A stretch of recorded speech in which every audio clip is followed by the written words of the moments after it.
Well, the snow is definitely coming down today, so if you're like me, that means you are ready to get your seeds started for the spring. Today I'm going to go ahead and work on a little project I've been thinking about that might help us move around our seed trays and hopefully make it a little bit easier to maneuver those around.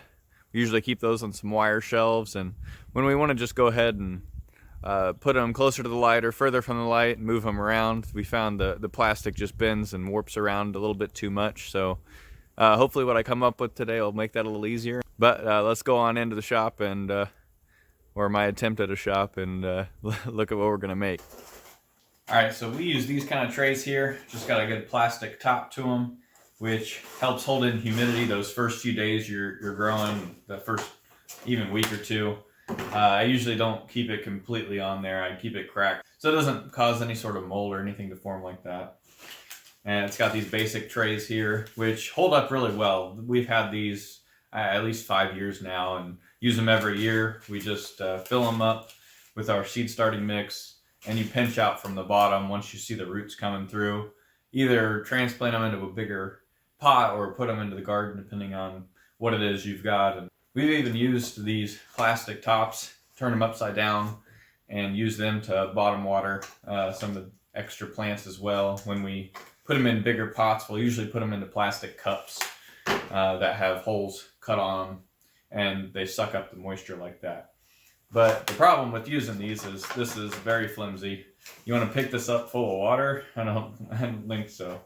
So I've got some scrap lumber here, and I'm just going to cut this into some strips. I'll tell you my dimensions, but there's no magic to it, at least not yet, since this will be my first time kind of making these. I'm going to divide this out into 4 pieces that are all 1.5 inches wide to go across the width of this tray, which is 11 inches or so. And then the length of it's just over 21 inches. And then I'll have pieces going horizontally just to kind of hold the whole thing together. And we'll be able to reach our hands underneath, get that held that way. All right, so I've got 1.25 inch screws here. Yeah, it looks like they're just about the exact length I could do. So we'll go ahead and get these lined up down here. Just mock it up a little bit so I keep it straight. And of course, before I tighten it, I want to see how this looks. All right, I think that's good. I prefer to pre-drill here, but I can't seem to find a small enough bit. So we're just gonna go with it and see how it does. Just put them right in the center.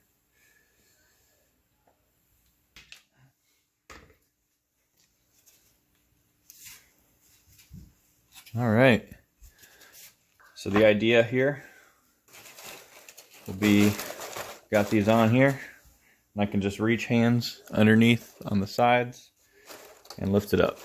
I might add some handles to the sides in the future if I decide I want to, or if I want to go taller with these. That'd be easy enough to just make something to go into the side here. But for now, at least just for little seed starts, I think this is definitely good enough. My lovely wife definitely ordered more than one though, so I'm going to go ahead and get a couple more of these made. Probably sand them down a little bit so we don't hurt ourselves in those, and should be good to go. And here in a few weeks we'll be getting our seeds going. Alright, thanks for watching.